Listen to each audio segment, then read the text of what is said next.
Love you. Stay away from drugs. Love up the soca. Caribbean inside. Caribbean. Tarzan ruled the jungles of Africa. So that's why I'm saying, teach the children the truth which they hide.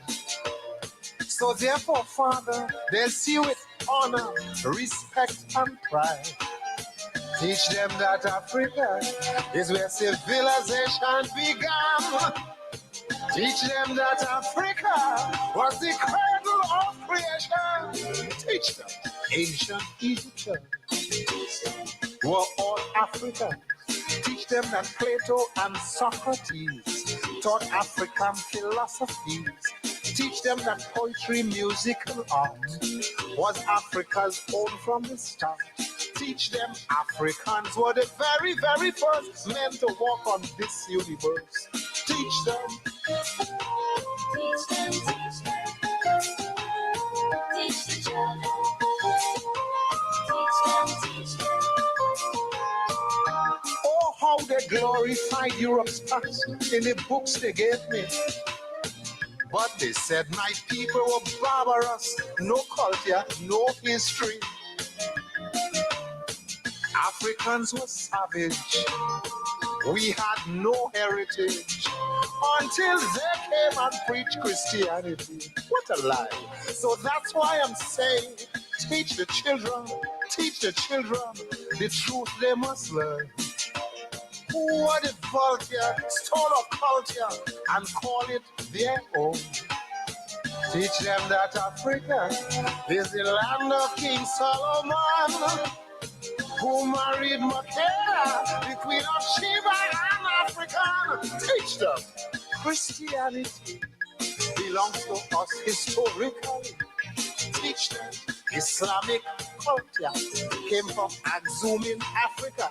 Teach them Bilal of Islam came from Kush, he was Egyptian. Teach them the Holy Quran clearly states that Moses was an African. Teach them.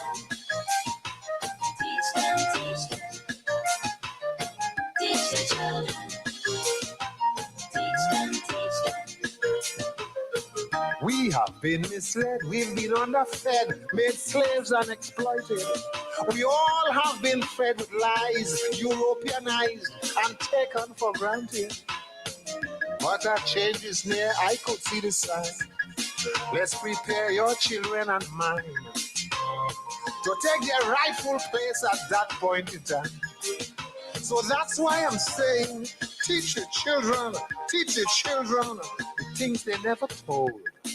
Like the contribution by the African to the modern world. But tell them that Africa is not the land that she used to be, because of the plunder up to this 20th century. Teach them of Mansa Musa, that great African conqueror. Teach them King Minos of old built the first navy in this world. Teach them the year's calendar was first written in Africa. Teach them how Europeans stole and still thief in Africa gold. Teach them. Teach them, teach them. The little children.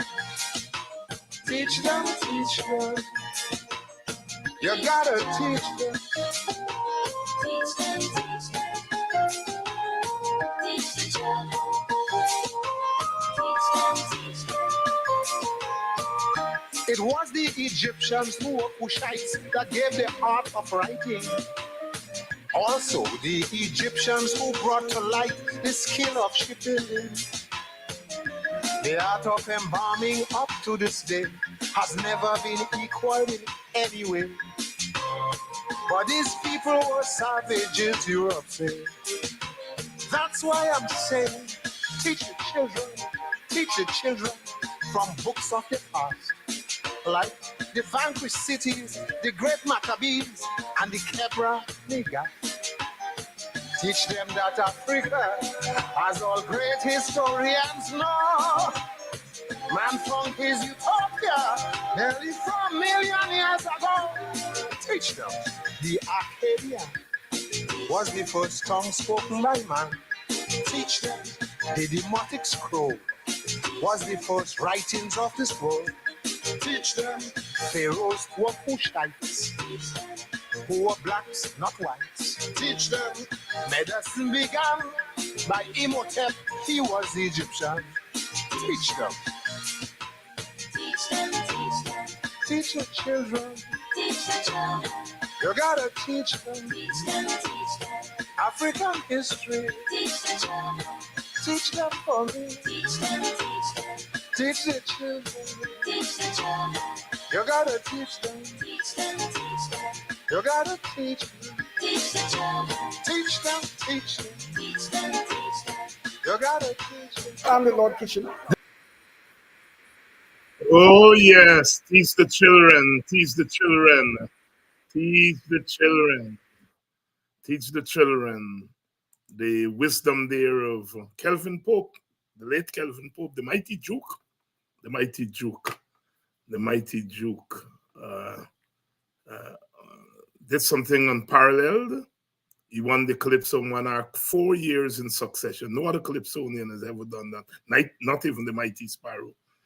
Won in 1968, 69, 70, and 71, at the height of the start of the Black Power movement. Teach the children. We are in Black History Month, so we are recognizing the contribution of Africa and Africans. Thank God we don't wait until Black History Month to talk about things Black and things African. So we have the license to double down on this month.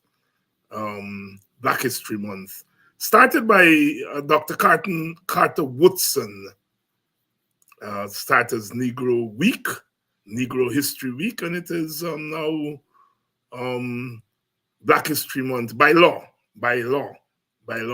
And in England, they celebrate Black History Month here in October. We in the Caribbean, really, we do a lot of Black history in August, Emancipation Month. So we haven't enshrined that in our law yet, but it's coming. But we all, Black History Month has now become universal. Welcome to Politics 101 on Friday evening. Of course, tonight we have Dr. Vincent Adams with us. Last week, was his birthday, so he scampered away to do the birthday niceties.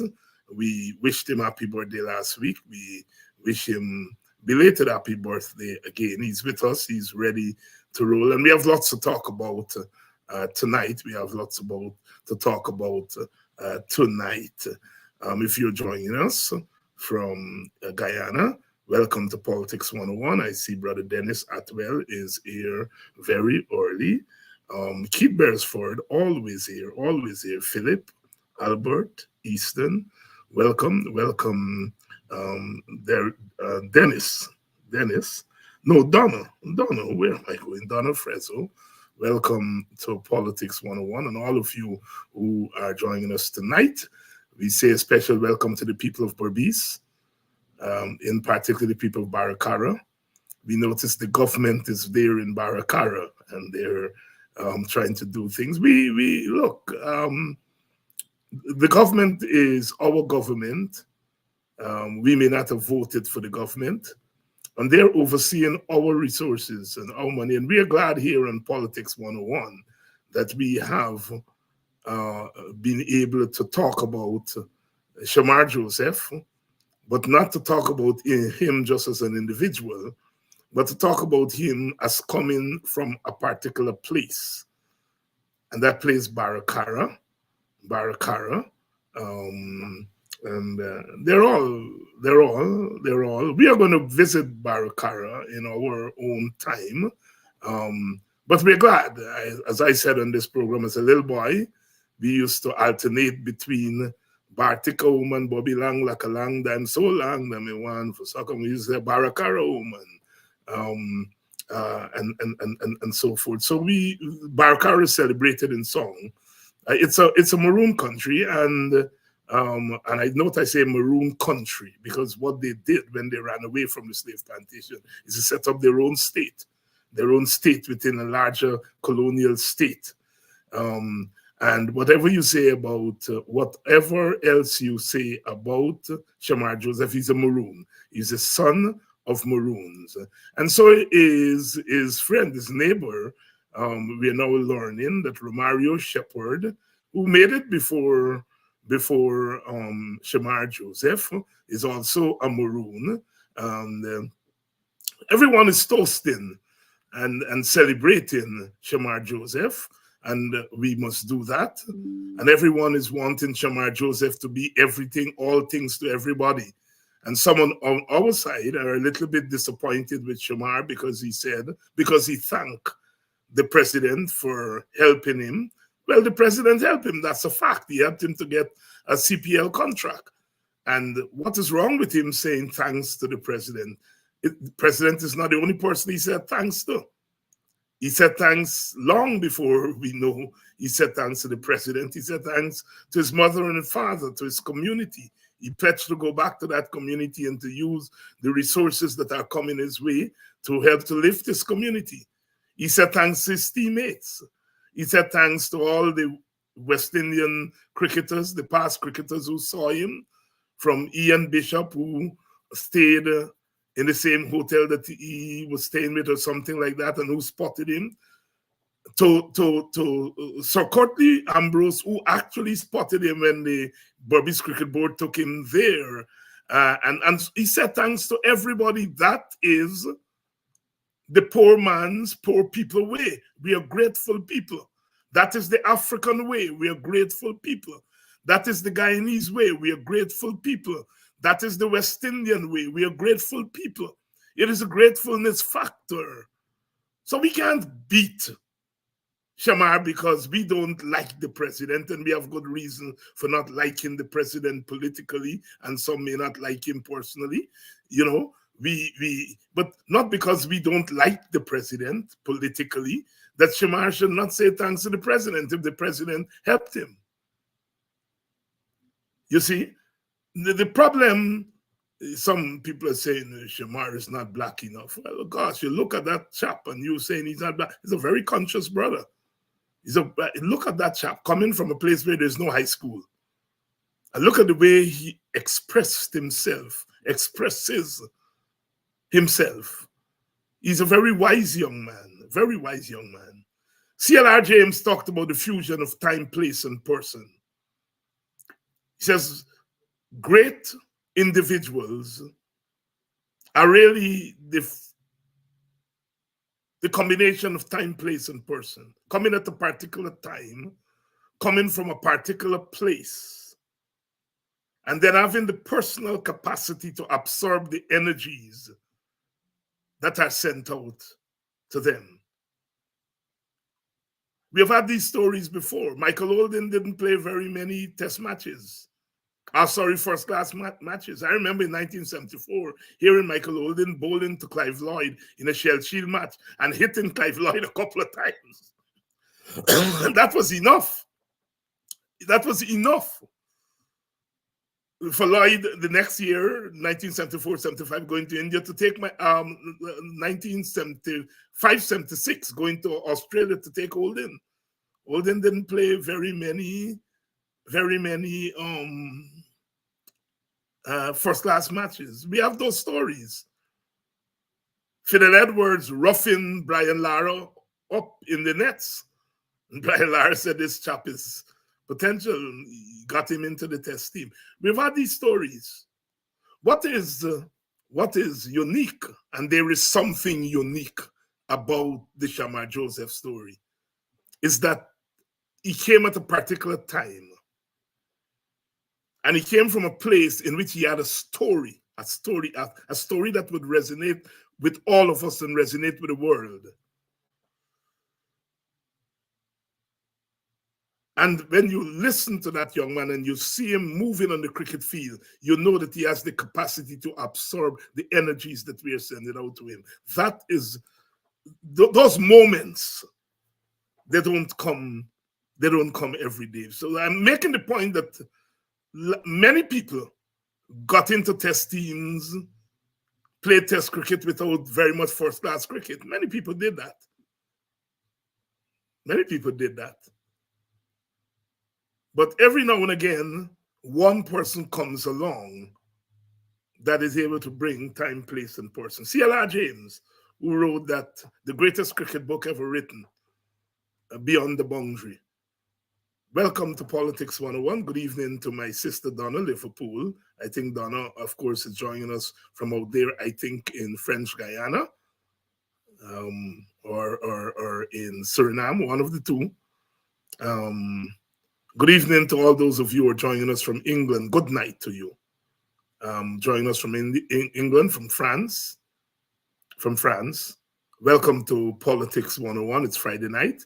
Friday night is a special night in the week for those of us who come from the social bottom. You know, if you come from the social top, every night is Friday night. And you come from the social bottom, every night is not Friday. Friday night is the night of payday. And although we have gone past all of that, it still remains payday for a lot of people. Friday is special. You know, Saturday is market day. I remember a little boy, you know. The food was a little bit late on Saturday because Auntie got to market, but we used to get chow mein Saturday. And Sunday the food is late because you gotta go to church, but we used to get nice soup with nice meat and so on, right? These days are special reference. And it's the human side. We are political people and, you know, we do politics, but as I keep saying on this program, what we're trying to do is to socialize ourselves to be political activists and political performers and all of that stuff, but above all of that, to be human beings, because that's what we are. We're human beings. And there must be the human side of everything that we do.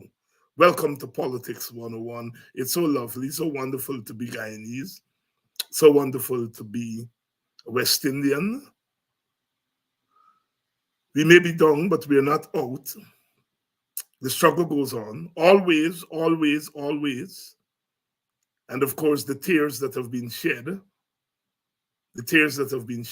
We saw Professor Thomas breaking down here on the program 2 nights ago.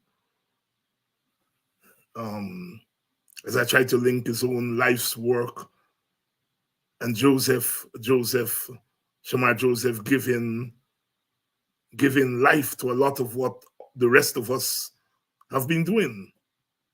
We see ourselves in him. We see our work in him. You know, when James came up with the whole notion of time, place, and person, he was analyzing Sir Garfield Sobers and Dr. Slinger Francisco, the Mighty Sparrow. And he was talking about their particularity and what they represent. Sobers, as some of you may remember, starting to play way back in 1953 as a little 16-year-old boy, batting at number 8 and number 9, I think. He came in the team as a left-arm spinner, batting number 8 and number 9. Became the greatest cricketer in the world. His first century was 365, first test century. And became a genius. If God gives every sport one genius, cricket will have to choose Garfield St. Albans Sobers, coming from a little island in the Caribbean, the son of ex-slaves, but with a ball and a bat in his hand. When the rules are equal for everyone, he becomes a genius. And that is a lesson here. When the rules are equal, when the playing field is as level as it can get, what the sons and the daughters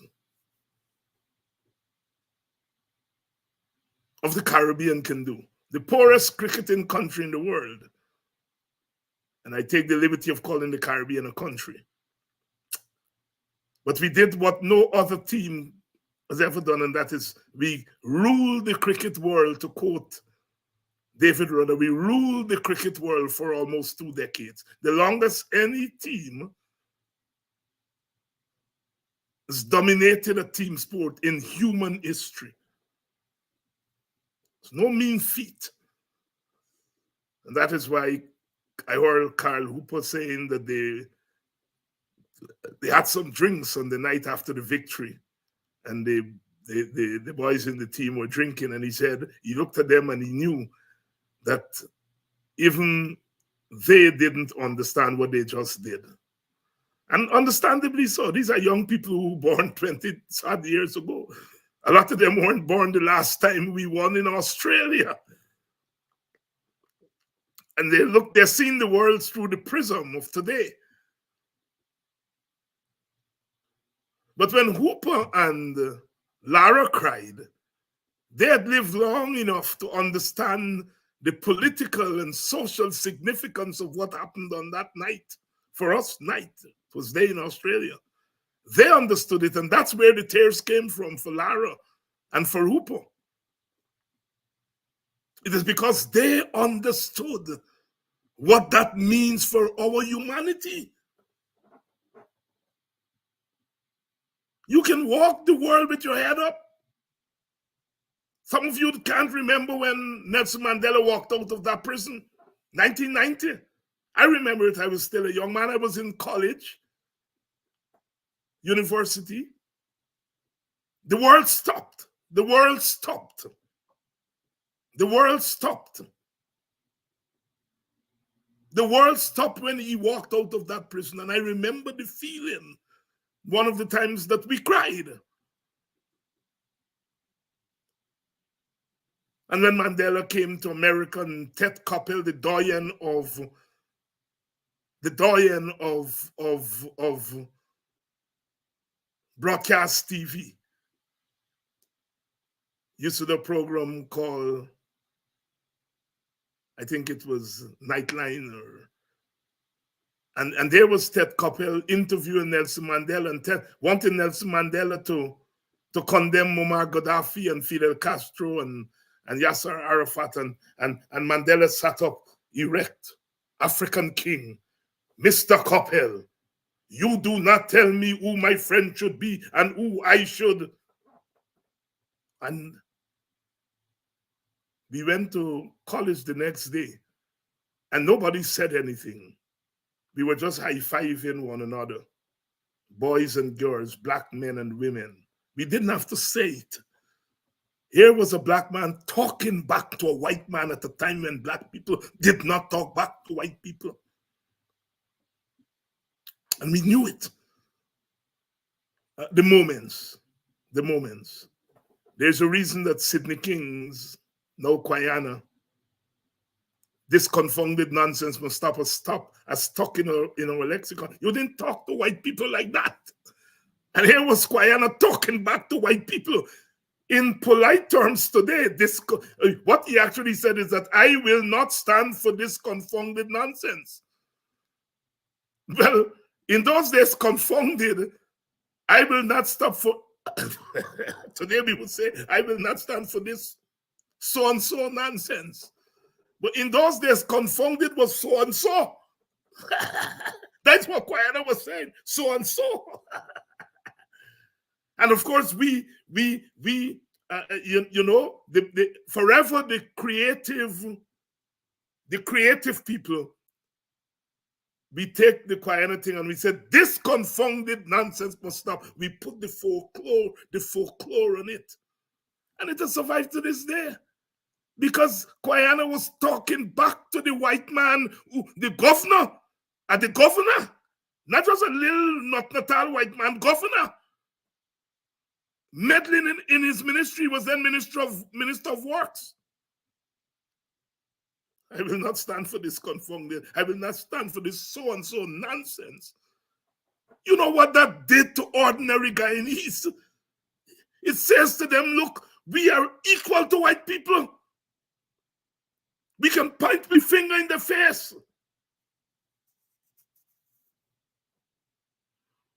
Good evening and welcome to Politics 101. We're doing it last night.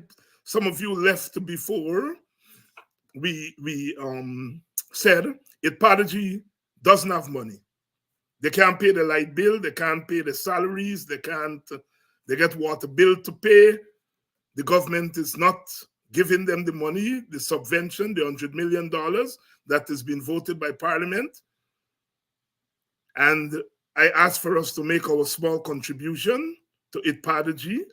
I asked last night, and I'm repeating it here tonight. Please help a worthy cause. Please send your contributions, and we will make sure we get the contribution. We get the contribution to Itpadaji. They're really trying to keep the doors open. They're trying to keep their doors open. Here we go. This is what I'm searching for. There we have the Cash App and the other thing, PayPal. And the same PayPal information can be used for Zelle. Please, we are appealing to you to help. You don't know how far $20 could go in helping to pay a bill. The government is trying its best to strangle Itpadaji and by extension strangle the African community. And we are asking you to, in the African tradition, in the Guyanese and West Indian tradition, to put our little dotty one dotty bill down, and let us come to the aid of Itpadaji. You can send your contributions as small as they can be. We try to get it to them as quickly as possible. And those of you who can give a larger contribution, we appreciate it. And your contributions will be acknowledged by Itpadaji. Please, I'm appealing to you to come to the aid. They do get help, but remember the entrepreneurial class, the Black entrepreneurial class, is small, and they're being bombarded to contribute to any and everything. You know, we at the bottom can make our contribution. And here in Politics 101, I'm appealing to you all. All right, I think we're ready to roll. We're ready to roll. Let's bring in Dr. Vincent Adams, who himself was a cricketer. And well, I say is a cricketer because you never stop being a cricketer. Represented Guyana, and from what I heard, Doc, you could have gone on to represent the West Indies, but injury intervened and we lost you to cricket. But you were not lost to other endeavors. You are now one of our best engineers, a pioneer in the oil industry and so on. But it would have been nice because you were part of that 69, 68, 69. You would have played alongside Kalicharan and Fredericks and Leonard Bachan. I think Butcher was still playing at that time. Lawrence Rowe, yes. You played against him. Solomon. Were you in that team that was it the Combined Islands beat us in 69 or we beat them? I can't remember. Well, I played my debut was in 69 and they beat us. Yes. They beat us. Right? I remember that. That's why both me and Alvin made our well, Alvin had played a game before, but I made my debut in 69. As a matter of fact, Lawrence Rowe made his debut in 69. We both came out of the 68 Youth Series in Barbados. So I played for Guyana. Lawrence played for Jamaica.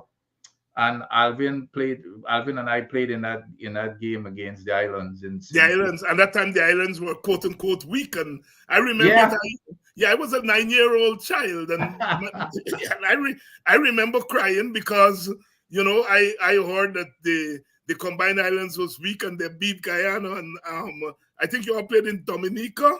No, we played the year before was Dominica, but we played that game in St. Kitts. As a matter of fact, In St. Kitts, we had to make. I remember. I think we had to make 285 in the final innings to win the game, and I made 47 and got out with the last ball of the day in the before the end of the third day. I got at 47, and that made a big difference because we had only lost one wicket, and we were like I thought close to 100 for one, and then after I got out, the next day we just didn't make it. Yes. Steve Kumash was in that team too, no? No, Stephen didn't play then. He didn't play. He didn't play. Yes, you would He have. was always in and out because he was always injury prone, and and anytime Stephen heard that there's gonna be a lot of heat with the fast bowlers. I remember. As a matter of fact, that's a story that has been told several times. I mean, I remember when Roy Fredericks had gotten a lot of opportunities, and they decided basically that Roy had gotten his opportunities, and then Stephen, I think that was which year anyway. But when we were playing against Barbados in Guyana, and was Harlan Griffith, and Stephen showed up with his hands cut. Nobody knows how he couldn't play. And then they were looking. The next person in line was supposed to be Romain Etwaru. Yes. But Romain had already left and gone back to Berbice. And when they looked in the stand, there was Roy Frederick. So they hustled at him. I think he even borrowed the cricket pants or anything. They hustled at him, put on his clothes, got out there. He made 100 in the first innings, 100 in the second innings. And that was, we all know the end, the rest of the story. Yes. Stephen, I remember got hit by Andy Roberts. Andy Roberts hit a lot of people, but I remember him hitting Kumash. He didn't like it. He didn't like it when it was too, Yeah. But he was technically a very, very, very, very good batsman. Technically. Yeah. And he went on to serve West Indies cricket. He captained Guyana in the 70s. Secretary. He was the secretary of the first CEO of the cricket. And a great guy, nice gentleman outside of cricket and everything. That's really decent, nice guy. Yeah. Let's zero in on the Shamar Joseph story, because I'm sure his story is your story, as it is my story and the story of all of us who have come out of the so-called boondocks, as they say in the United States. They call it in Jamaica the cane piece. We call it, come out there from the cracks and the alleys, as you all will say in Linden. The alleys of Christianborg, not Linden. Christianborg. Christianborg. There you go. As you watched, as I'm sure you did, because I know you don't play with your cricket. Yeah. As you watch Shamar Joseph that night, what were your emotions? Let me tell you, my skin was just crawling. I mean, I was getting goosebumps, and I couldn't believe I was heading to the bathroom several times and hoping that we can bring it home, and this kid would be the person to bring it home. This year, he is a special kid, and it, like you said, it's close to home for me. Even though my situation is not even as significant as his, I was the first person that came out of Linden to play cricket for Guyana, and come out, not even Linden, but to where the part of Linden, Christianborg, and that meant that you would not believe. I was an instant hero and all this kinds of stuff, but then of course you've got to realize that you suddenly realize, even as a young kid, that you're not playing for yourself anymore. You play, you've got an entire community. I remember my first game back in Guyana in that same 69 was against Barbados, and the entire South stand, they had a whole bunch of buses that came to Linden. That entire South Stand was packed with folks from Linden. So you know the pressure is there. Mhm. And I hope that they, that this kid has got some people to talk to him around him, because he's gonna get a lot of hangers on now. And Yeah. and hopefully he's gonna be able to handle it, but he's gonna need that type of an advice. Because Basil Butcher, when I gotten into the automobile accident, I've got to credit Basil Butcher for where I am, and I say it all the time. I thought that my life had already evaporated because I was getting ready to even sign a contract to go play league cricket in England. And when I got into that accident, Basil called me in his office. He said, "Hey, let me tell you something. I know that you walk around with your head down. You ought to be proud, first of all, at your age, to be representing your country." And then he said, "Let me tell you something." He said, "I know that you've tasted a little bit of fame now, and everybody wants to be around you. But when you see you get around 30, 35, and it's over, those same people, they're going to be looking for the next Vincent Adams, and you're going to be disappearing. So and education is the most important thing. That's how I ended up at university, because of him. Mhm. So I hope that this kid gets that type of an advice to make sure that he's balanced, and don't get carried away with all of this stuff. The one thing that I admire about him, though, Doc, just from the guy, he looks so loose and Yeah. natural.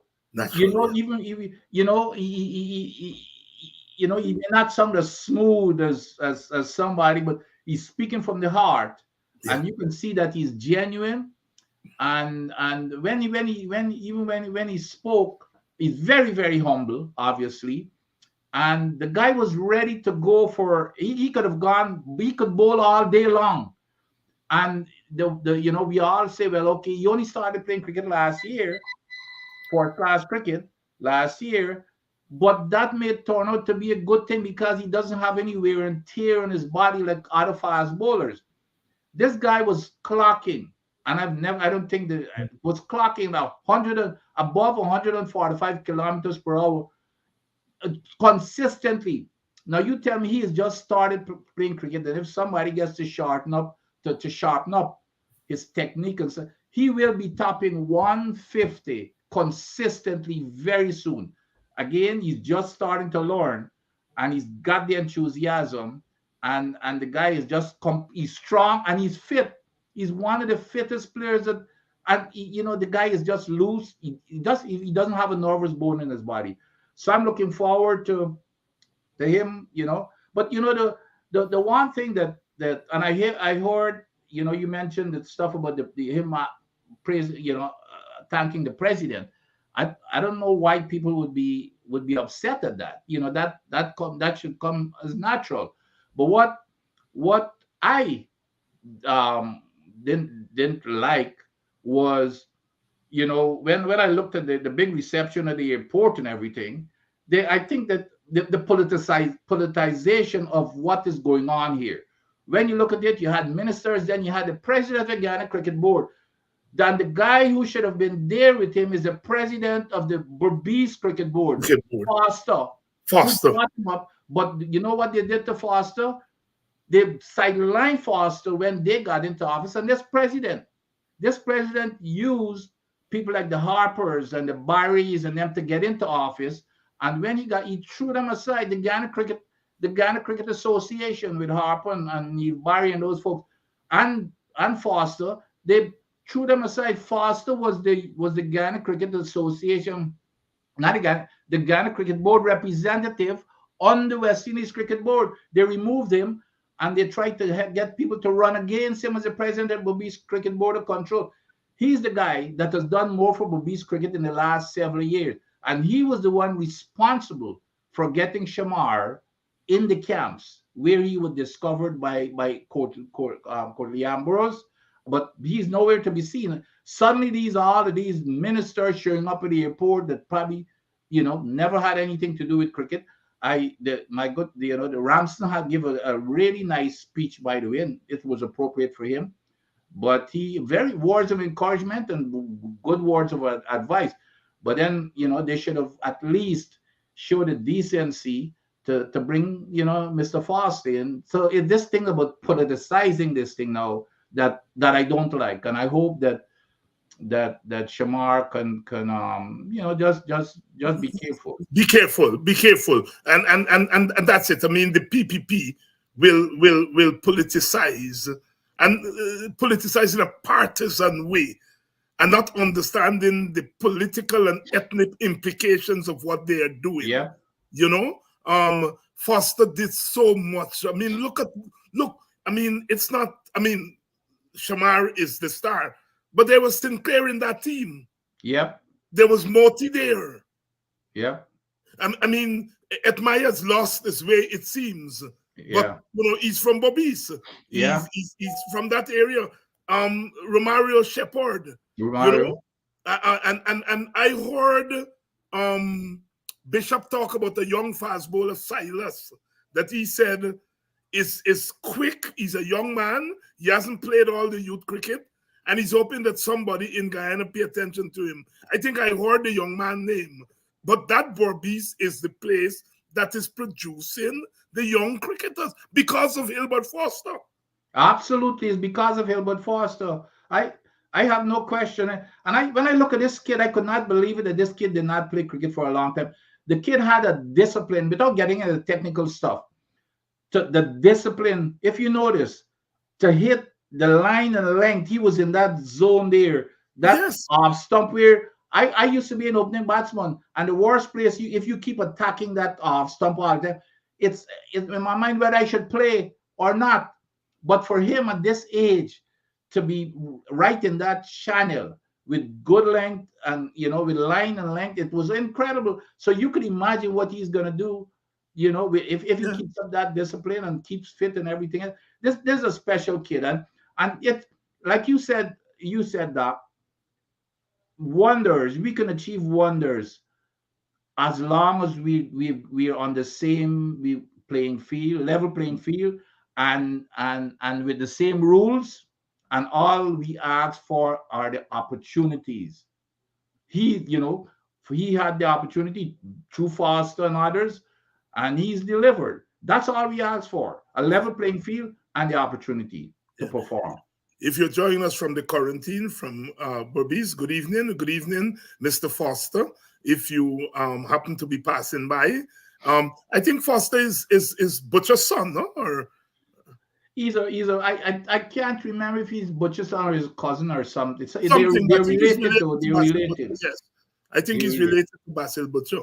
But incredible guy, and his heart is in the thing. And at a time when we are at a loss as to how to handle and manage these young men, because we're dealing with young men and women who are coming out of poverty, impoverished conditions, and they are now seeing big money. I mean, we can't tell them not to go to the leagues. No, that's and correct. Earn the big money. I mean, my God, look where they're coming from. But we have to manage them. And I think the West Indies Cricket Board and the regional boards, we have failed to manage these young men. And I look at somebody like Edmire, who I think has really let so many of us know. Yes. Because he is as talented as they come. But if you look at what Edmire contributes to Berbice cricket, you can see the fingerprint of Hilbert Foster there. Because Edmire gives a lot of monetary contribution to things.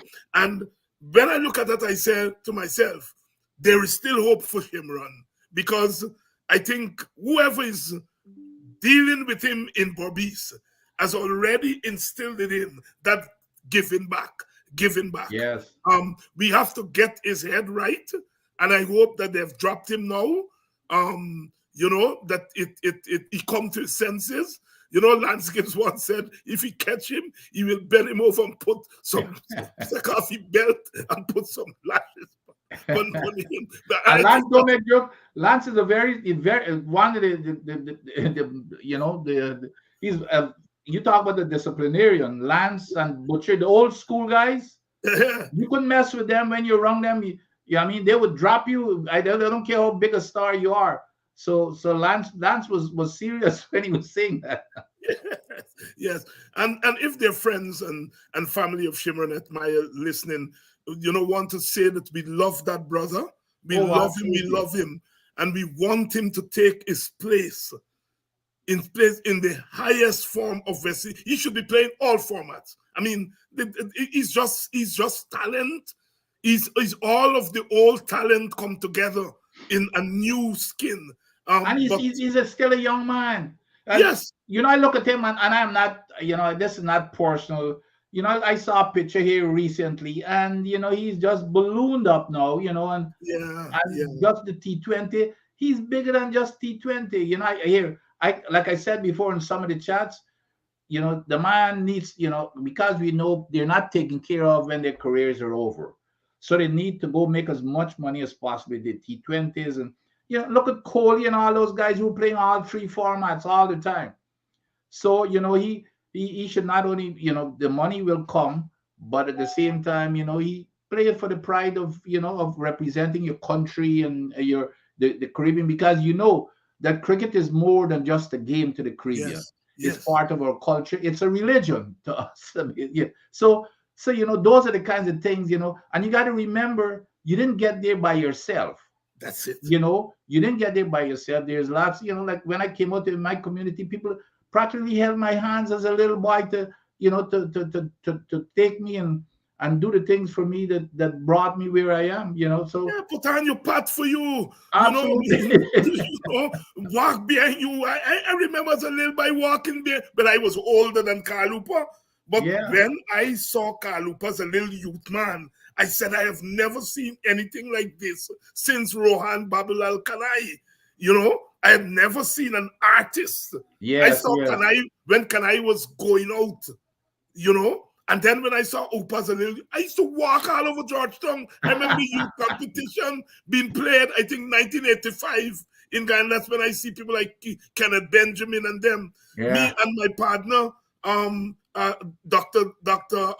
Nigel Westmans, he might be listening. We used to walk behind Kalupa at all them ground Everest we playing. Because you saw genius in these guys and so forth. Doc, the government, of course, is using the opportunity. They're sneaking into Baracara. They're doing this, they're doing that, and they're giving the impression they're upgrading sporting facilities.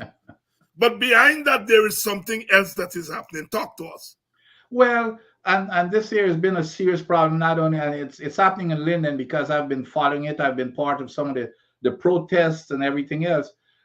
Look, we, the people of Guyana would welcome upgrading of facilities throughout the country, but the government is going in and tearing up the grounds and everything else without even getting the community involved as to how it should be.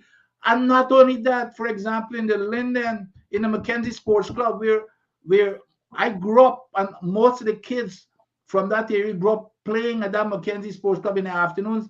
It'd be packed with people playing all kinds of sport.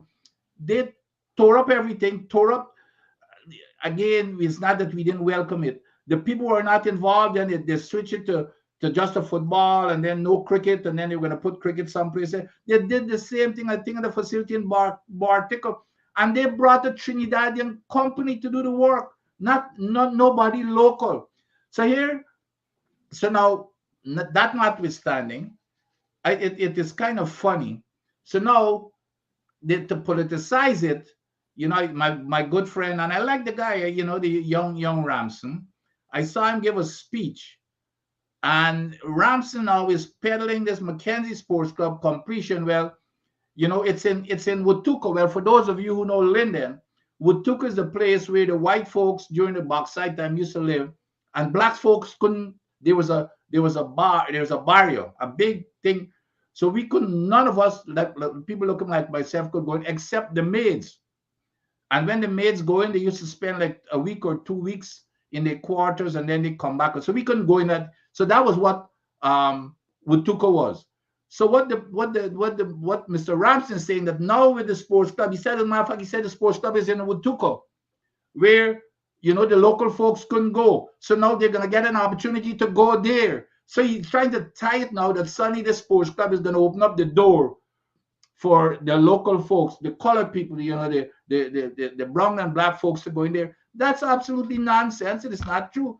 The Mackenzie Sports Club is right in the heart of, in the village, we call it, where people like myself and everybody else used to go. But so these are the kinds of things. Stop politicizing it. I don't know, and it could be, it could be that he doesn't know, and he probably hears something about Watuka, and suddenly want to tie Watuka to the Mackenzie Sports Club. But for folks, the Mackenzie Sports Club has never been in Watuka. It's down in the village where all of us were, where all of us used to go and hang out, and where we learned to play table tennis, cricket, football, everything. And they're upgrading the facility. Nobody has a problem with it, but you have to get the community involved when you're upgrading these facilities as to what we need. And then you're going to bring a Trinidadian company to come and do the work, not the local people. Mm-hmm. So those are the kinds of things that we detest. It's not welcoming upgrades. Everybody welcome upgrades, but let us have a say. Let us have a say. Dr. Vincent Adams here tonight on Politics 101. Welcome all of you down. Please share the link. I notice a number of you have done so. Those of you who have not done so, please do so. And you notice on the little sign on the screen, we are asking you to contribute to ITPADA G. ITPADA G, which has been allocated $100 million, and the PPP government has withheld that money from ITPADA G. ITPADA G coming out of the International Decade of the People of African Descent. And they're still open, their doors are still open, they're still doing work, and they're existing on contributions. Things are hard, things are bad with them, as we say. And I'm asking you to please contribute, give your small contribution, because I know we are not rich people around this joint. Please, your small donations of $10, $20, $30, whatever you can give, please donate to ITPADA G. They have light bill to pay, water bill. They have salaries to pay to the skeleton staff that is still there. And I am appealing on behalf of Politics 101 to please contribute. The Cash App, PayPal, Zelle information is on the screen there. I have not gotten the information yet on Guyana. I know you all have MMG story and all of that thing there. For those of you in Guyana, I'm going to get that information so that those of you who are there, but you can go into the office if you're in Georgetown. It's on North Road. It's the old Desmond Hoyt's house. Is Desmond Hoyt's building. Everyone should know that. And that's where the office is located. You can go there and make your small contribution. We've got to keep our organizations alive. And we've got to learn the culture of making our small contribution, because it's our culture. That's how we are here. You know, our villages were bought by these people pooling their resources. Go under that bed, go in the mattress, as we used to say. Go under the mat, go in the mattress and pull out. And, you know, they contributed and bought land and turned those into villages. Please make your contribution to ITPADA G, Cash App, WhatsApp, however, and we'll get it to them. They really, really, really, really need it. Doc, teachers are going on strike on Monday, and they're projected to strike for 2 weeks. You know, we've been talking boots on the ground, you know, we've got to stand up against this regime. The teachers are taking the lead through their union, the Guyana Teachers Union, taking the lead. They're going on strike. The government has responded by saying, first, the strike is political. No, we've been hearing that. I as an old trooper, you're an old trooper, back in the PNC days, they used to say, you know, strikes are political. What the PNC didn't do, and this is significant, they didn't go on to say strikes are illegal and illegitimate. And if you look at the statement coming out from the government, they're saying to those teachers, this strike is illegitimate and illegal. My God, that is ungodly, but that is threatening workers with the force of the state for doing something that our foreparents not so long ago gave their lives for the right to strike. Our country was invaded in 1953 by our colonial master because the National Assembly passed a law recognizing the right of trade unions to strike under a PPP government in 1953. Britain invaded us. And here is a PPP government today threatening workers not to strike. Your comments? Oh, absolutely. Well, it's the whole modus operandi of this government. It's not about the teachers alone. It's the silencing. It's the silencing and intimidating of the entire population. Yeah. This is what it is. It's that's, I mean, they in Guyana, and they know that nobody wants this. As soon as you stick your head out, they chop it off, and it impacts your family. And so that's what it is. It's intimidation, and to try and silence the population. That's how they operate. That's how they're operating. So that's what this is all about. We have our entire country. I remember when growing up in Linden, and as soon as there is any little thing, we have a strike. There you go. We used to be striking. It used to be looking. Wildcat strike. I mean, Linden invent that in Guyana. Absolutely. It used to look like it was every month there's a strike, because, but that's the way that our lively, we increase things like wage, working conditions, and everything else. And these are the same people. I look back and I like a Chetty Jagan must be turning in his grave when he sees this behavior, this autocratic behavior of this government. Because that's what it is. It's just to intimidate and to scare people and to control, control everybody. Say you follow their dictates or you don't survive. That's what it's about here. So I'm hoping that the entire population comes out, not only the teachers, because it may start at the teacher.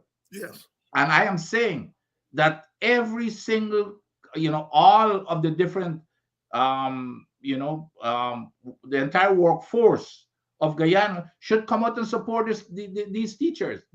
You remember we had which year was it? Was it after the Calder budget, or the Calder budget, 1962? When they said the same thing, they threatened the civil servants.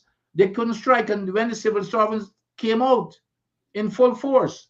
But what I'm hoping that it doesn't happen, that it's only that the teachers are now divided, that you're going to be having probably those who support the PNC, that's what I'm worried about. But all of the different labor communities, they have to come out. I'm talking about sugar workers and everybody, because who's going to be next? The sugar workers had their share. The cane cutters had their taste of what this is all about. When they when they went on strike, and they were completely ignored, and now it's the teachers, and the teachers need to stand out, and we as a community need to stand behind them and support them also. We want to stand them and support them. Even if we, as well, of course I'm here, but I'll give whatever support I can. Even if the entire community, the civil population of the country should come out and support them, because this here is insane. It's unfair for you to be telling the teachers don't even know how much money their pay raises they're going to get. The civil servants on the whole, they had a 6.5%. They put aside now $21 billion, and they don't even know if that 21, all of it is going to go towards the civil servants. But I did some quick calculation. So you've got 54,000 civil servants, and you've got, I think, 70,000 retirees, pensioners. So if that's about 124,000. If you let's assume that each of those individuals is supporting 3 people, right? Or even 2. Let's take 2. That's when you multiply that by 2, that's 250,000 people in Guyana.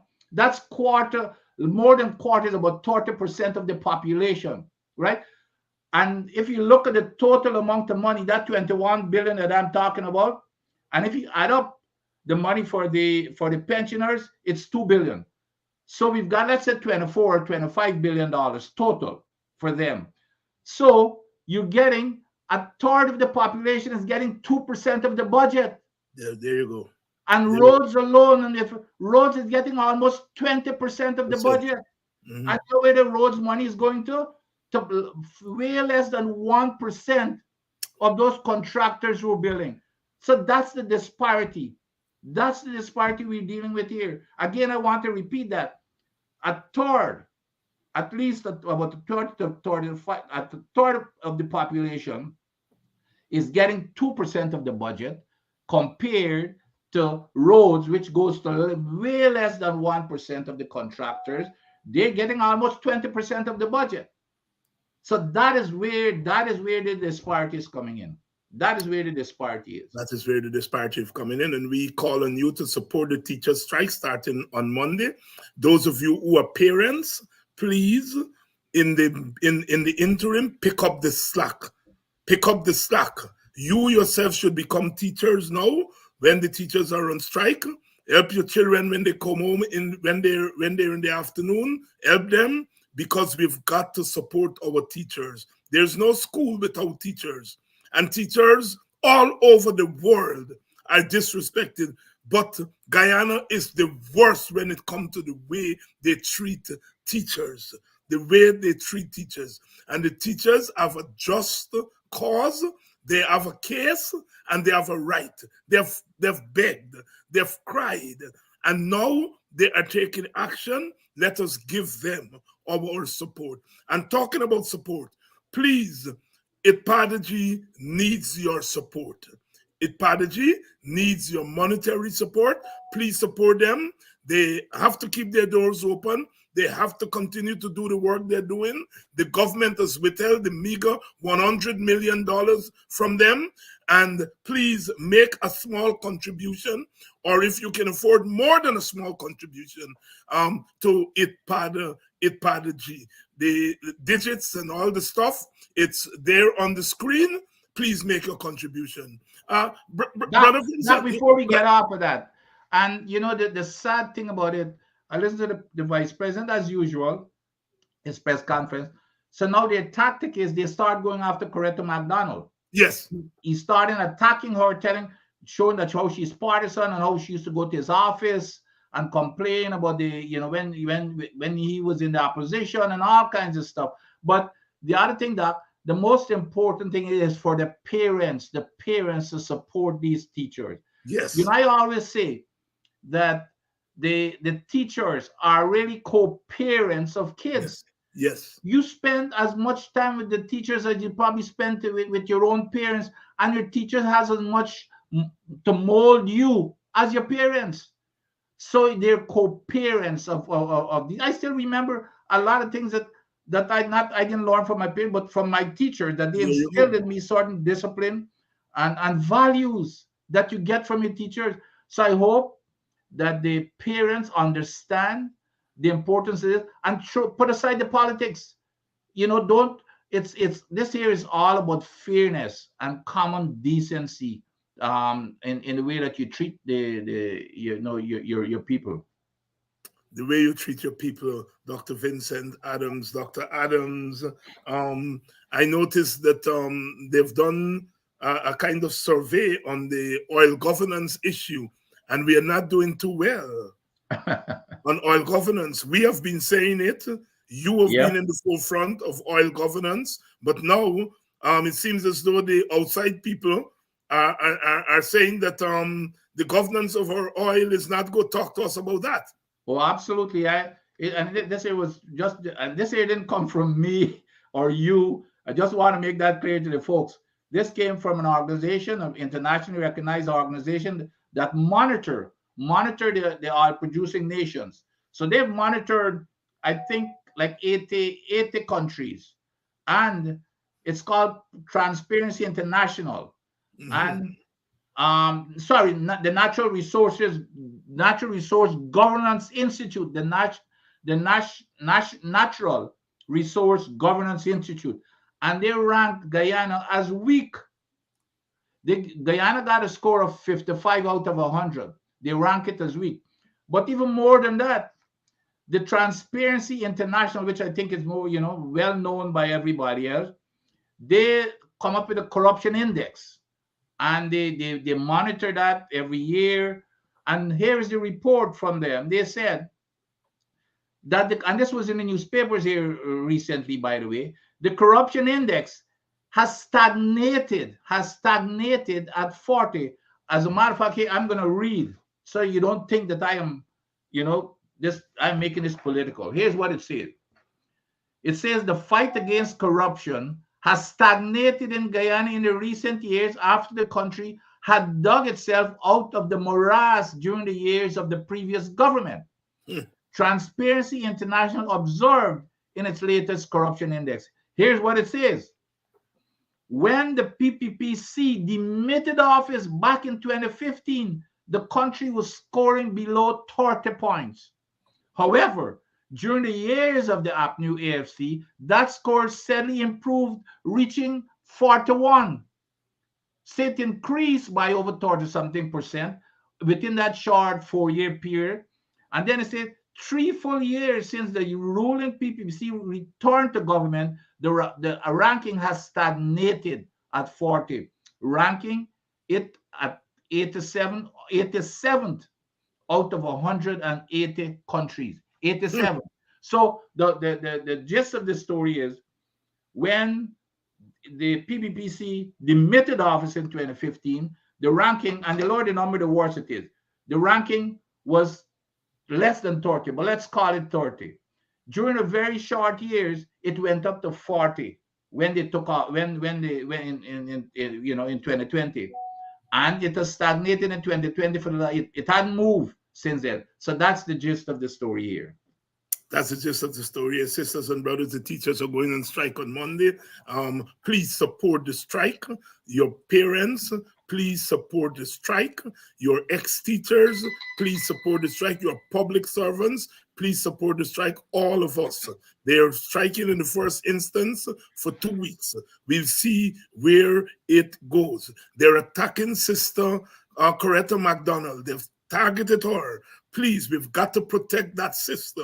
We've got to protect that sister. I hear Jack Dio say, well, she complained. She's fair. She's fair. When the coalition was there, she represented teachers. And if the coalition was doing wrong thing, she said so then. She said so then. And now you are doing worse than them, and she's saying so, and you want to kill her. You want to kill her. We've got to protect that sister. We've got to protect that sister, because that's what they do. They single out our people, and they cut them off. They kill them. We were talking about what they did to Hilbert Foster of the Barbados Cricket Board of Control, the man who's responsible for all those young men and women coming out of Barbados. Taking Darren Sammy there, taking Courtney Ambrose there, I think Courtney Walsh been there, I think Jimmy Adams, when they bring them in. And we have seen the fruits of his work. And they've cut him down, cut him out. And they want to do the same thing to Sister Coretta. We must not allow it to happen. We must not allow it to happen. And just to show, just add, I mean, it's shameful to show you the disinterest in education. It was just in the news. As a matter of fact, it's in today's newspapers. A school in Bartica, where kids are in a classroom with umbrellas in the classroom, not outside, in the classroom, because of the leaky roof. And you're spending all of this money giving people contracts, $1 billion contracts here for doing, and you cannot spend a few thousands or hundreds of thousands Guyana dollars to repair, to make sure those kids. That shows how they care for education and for our future. Imagine in 2023, in Guyana, children have to be sheltering under umbrella in school. In the classroom. Vincent Adams, I never call you full mouth, but I got to call you tonight. Vincent Adams, repeat that for us. Yes, the kids. I when folks, a couple of my relatives call me and ask me if it's fake news. It's for real. The kids are in the classroom, not outside. They are in the classroom with umbrellas while they're writing their stuff. And they're even, apparently, they're trying to fix the umbrella where they don't have to be holding it, where they can, hook it into the desk. Where they've got the umbrellas over them to shade them from the leaky roof while they're doing their work. That's what's happening. It's on the news. As a matter of fact, I noticed because now it's been exposed, they said that they're going to close the school for them to repair it. These are the kinds of things that are, because now I guess it's been exposed, and they're not responding until you really shame them, and that's the bad part of it. They're not proactive. They're going about their daily basis and doing whatever they want to just terrorize people and intimidate and scare but it's real. This here is a real. Yes, I read it in the media. It's real. I read it in the media. And it's such a shame. It's such a shame. Good evening to all of you. Good night to some of you. Good afternoon to some of you.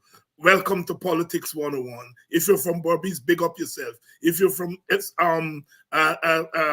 Quarantine, big yourself up. If you are from Kanji Creek, whether you are the mouth of the creek or you're down there in Baracara, big yourself up, because you're the real deal. You are the real deal. And for those of you who are joining us, you're wondering why I have the story on the screen. IPADG needs our help. The government has withheld funds from them. They're trying to keep their doors open. They are short of funds. Please make a small contribution. Make your small pledge of $10 or $20, $25, whatever you can afford. $5, make a pledge. If you can afford more, please give so that we can keep that African Guyanese organization open, and that they can continue to do the empowering work that they have been doing now since President Granger in 2016 pledged the government support for the decade. I was there when he came to Coffee 250, and he made that declaration in his address to the Coffee 250 State of the African Guyanese Community Annual Conference. And I remember him coming off the stage and stopped to speak with Vincent Alexander, who's now the chairman of IPADG, and myself. And he said, you all have to make this thing happen. And we made it happen. And we want you to continue to make it happen. So please make some contribution to keep IPADG alive, to keep IPADG's doors open.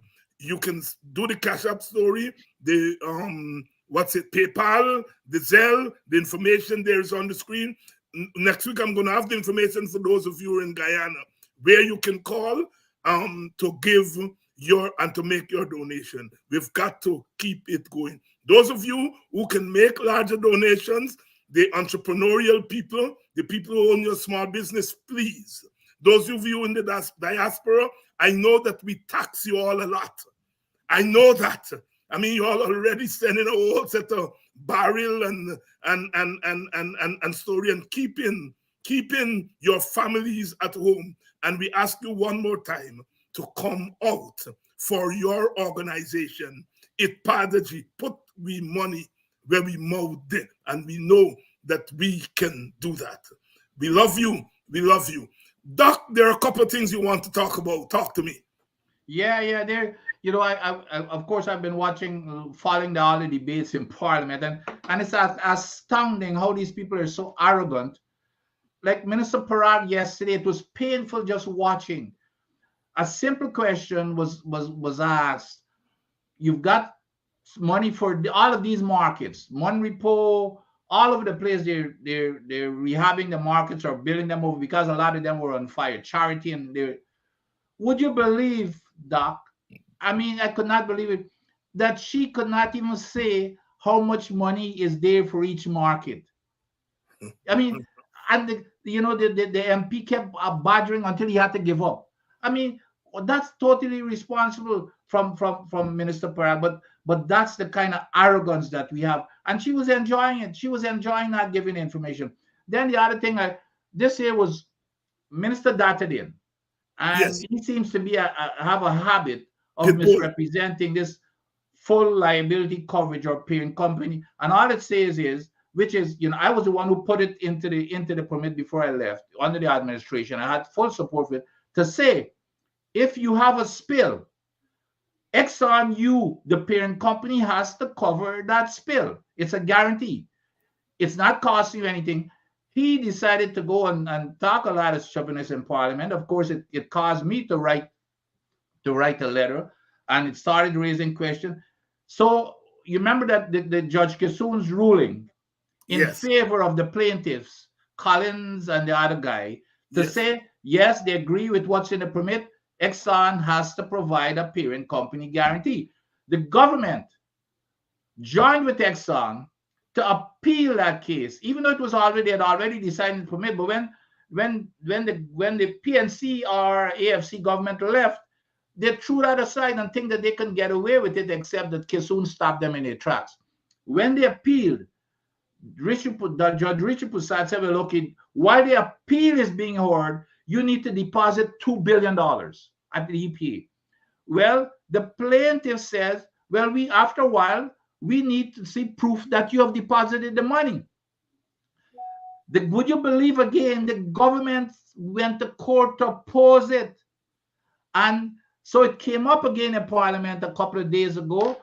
Mr. Dictatorship again said, well, hey, y'all making a whole bunch of noise. All you got to do is just go down to the EPA and you're going to be able to see the proof of this $2 billion. Well, of course, Kaicho News took them up on the bluff. Kaicho News got down there, and guess what? The EPA told Kaicho News, you need to go to court to file some kind of petition, whatever it is, to see the proof of this $2 billion. And now everybody's believing that there is no $2 billion that is deposited, which is the lawlessness that we're encouraging. We're even going against the orders of the court. It doesn't matter. That's the kind of lawlessness we are not for. This government doesn't care about the rule of law anymore. They don't care. It's a dictatorship, and that's where we're going. But it's a burning shame that in Guyana, in this time, this is what we're having, and the people better start to stand up, because today it might be for a certain set of people, and tomorrow it might be for them who are turning a blind eye. Dr. Vincent Adams and, here. And the other thing is that going back to school, I forgot to tell the folks that besides the umbrella in Bartico, Rubis, Rubis, the gas station. Rubis had to provide potable water for a school at Temeri. A school at Temeri, they're talking about, but I going back again to how they're ignoring education. And education is the future of this country, to develop our young kids. Rubis had to go and provide potable water for that school. The government is sitting there with all of this money, all of this $5 billion, and to put it into perspective, what the government spent in all of its budget during our 5 years, it's equivalent, when you add it up, that's what they're spending in 1 year. And still, you've got where people have umbrellas in school, and then other people got to provide potable water. Who knows what else is out there that those kids are suffering from? So those kids are suffering from. I want to shout out to Sister Denise Collison, who's a real trooper. The sister is a real trooper. She is an example of that exemplary citizen with a social conscience. She continues to support all causes. And I just want to shout out, and she says, to whom much is given, much is expected. We must give our monetary support to these needs, the teachers and IPADG. You could not have said it better, sister. Please, we may have to, the teachers are going on strike for 2 weeks. We don't know how long the strike will go. I lost it the other morning because people were talking about strike and strike and strike. A strike is an expensive thing. When you are striking, all right, you have to have support. There is going to be need for strike support depending on where the strike goes. And sister, you are right. And tonight we are asking you to contribute to ITPADG so that we can keep those doors open and for ITPADG to continue to do its work. Give a little. As I always say, you know, $10 is too bare. So, you know, some of you all beer nowadays has got on quick, you know. So, look, if you intend to drink 8 beers tonight, decide, well, look, you're going to drink 5 and take 3 beer money, 3 beer money, or 2 beer money, and give it to ITPADG to continue to do their work. Let us support our organizations and let us support our teachers. We're calling for boots on the ground. The teachers are putting boots on the ground from Monday. Parents, stand with the teachers. If the teachers win, your children win. If the teachers are happy, your children would be happy. Dr. Adams made the point here. Some of our teachers did things for us that our own parents didn't do. All of us are testimony to that. I meet me teachers today, and I see them. In fact, one of my teacher Finella Abrams, who taught me in Form 2, and continued to teach me even though when I left for class and so on. And we never let an opportunity pass to tell her thanks. She said, "You all just make me feel so old." Because Doc, you know, we used to think that we teachers old. Well, a lot of them were just 4 and 5 and 6 years older than us. I know. When I went to California, and my teacher Finella, nieces and them telling me, well, we just went home for Auntie Finella 50th birthday. And I checked myself at that time. I was just about 40. I said, but teacher Finella is just... You're not kidding. I remember you, and you know the Paris boys. Yes. Hector used to be my teacher when I was a little kid. So saddened when I heard he died, when I asked him. Yes. Yeah. And Hector, I remember, I used to believe that the cruel too. I used to get the living daylights of licks from Hector and another teacher named Winnie Jones, and I thought he used to quit, but they used to look out for me. I remember Hector whipped me, you know, at the end of the year, you know, you got your exams, and then they rank you, you know, for second third in your class.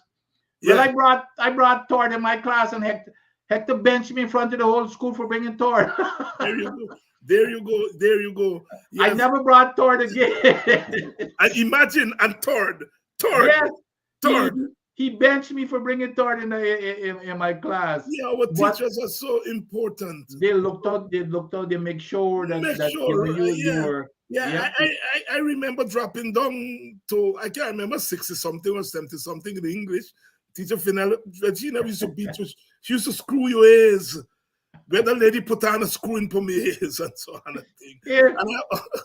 But I got you another story in my cricket career. I had a young teacher named Cyril Campbell that taught me at Christian Work School. And of course, you know, I was a little boy, 16 years old.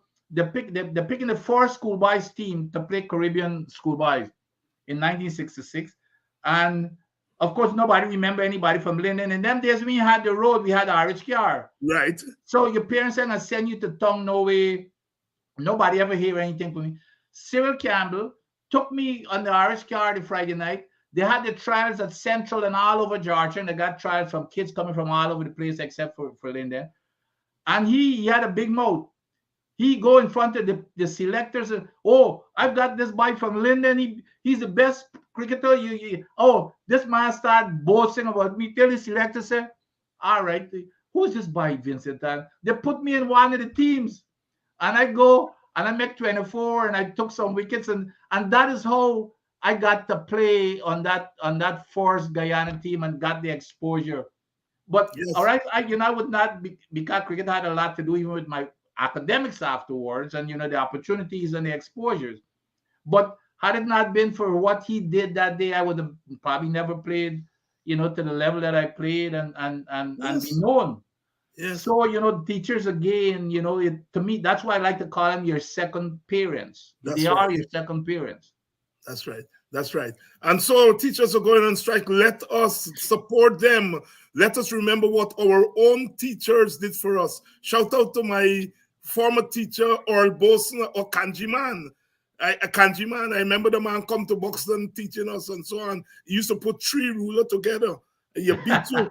He beat you with the flat side of the ruler. He beat you with the other side. And later on, you talked to Boson, and that man said he came to Buxton and he saw enormous talent. And he said, these little black children are not going to go to waste. And so when we waste in time, that man put them 3 rulers together. Well, you lucky you used to get 3 rulers. We used to get wild cane. You know the wild cane. I know the wild cane. We used to get that. Yeah. Paris. So many of those people are responsible for us. And today, one of my biggest supporters is Mr. Boson. Always encouraging. Today's day, I'm a big old man now, and I'm still a student. Student. Support our teachers who are going on strike on Monday, beginning on Monday. The government has declared war on them, and we have got to defend them. We have got to defend Coretta McDonald, who they're beginning to hang already. We've got to defend her. That woman is courageous. I always say when I look around on the opposition benches and so on, and I want 2 women warriors to go to war with, give me Simona Brooms and Coretta McDonald. I'm going to war with them because I think that is war bad more than man. And so on. And that is why the government is going after Coretta. We've got to defend that sister. And in defending her, defend our teachers. Doc, anything else you got for us? Yeah, there's one thing, you remember I told you about this article that I had to write to let Dr.David know. Yes. I saw that letter. Of course, their mouthpieces started responding. So just the headline alone, I think it was today's or yesterday's. Guess what it says? Just to show where it's open to everybody now. They don't have to hide it. Guess what's the headline? Unlimited parent company guarantee would pose great risk to Exxon. To Exxon. Nothing to do with Guyana. Here, all we were asking, you're producing, you're making billions, maybe $1 trillion. If you have a spill, you got to pay for it. They're saying now to defend it. This is one of the government mouthpieces, a guy, this Robinson or whoever I don't even know who he is. Unlimited parent company guarantee would pose great risk to Exxon. He didn't say nothing, which means that's the government position, because remember they've been appealing the case that says, the ruling that says that Exxon has to pay for any spill. If Exxon doesn't spill, if let's say they don't pay and we get a spill and we've got to cover it, we would be bankrupt. Not only we would be bankrupt, the entire Caribbean would be bankrupt. That spill, the Macondo spill in the Gulf, cost $145 billion. US dollars, by the way. Our entire budget is $5 billion. So we're looking at many times, right? 30 times our budget. Who's gonna afford that, and which Caribbean country? So then they're talking. Even Exxon is saying, well, we would go bankrupt. And the government is saying the same thing, parroting the same. We would go bankrupt if we got a spill. Well, so it's okay for you not to go bankrupt, but it's okay for us to go bankrupt. And that's the nonsense but these guys, like I said, Doc, it's open now. They don't care. They're taking Exxon sides against the people when it comes to the oil industry. First of all, we're getting a short chain. We're getting 14.5%. to the operators who were getting 85.5%. And now, and then on top of that, we don't, we're even risking, we're operating above the safe operating limit, which enhances a spill, and then we don't have anything to cover it on the back end if we get a spill. So that's the position of the government, and which is despicable. Which is despicable. Dr. Vincent Adams here tonight, and we've been discussing a whole range of issues. Dr. Juja, I want to thank you so much for coming on and lending your expertise and your wisdom to our program. Thank you so much.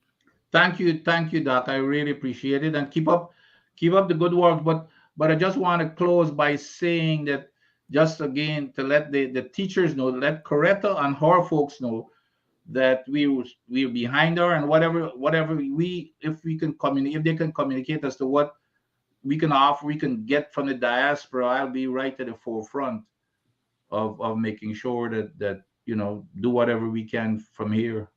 Do whatever we can from here, and certainly you're going to hear from us. Our sister Dennis Collison has already initiated and taken an initiative. We're going to talk more about that next week. We're going to talk no more about that next week. Marlon Blair is saying, I remember Mr. Campbell. He was a no-nonsense teacher. You see these. That's right. There you go. Dr. Vincent, thank you very much, my brother. I'll see you next week. Thank you. I'll see you next Much week. Appreciated. Thank you.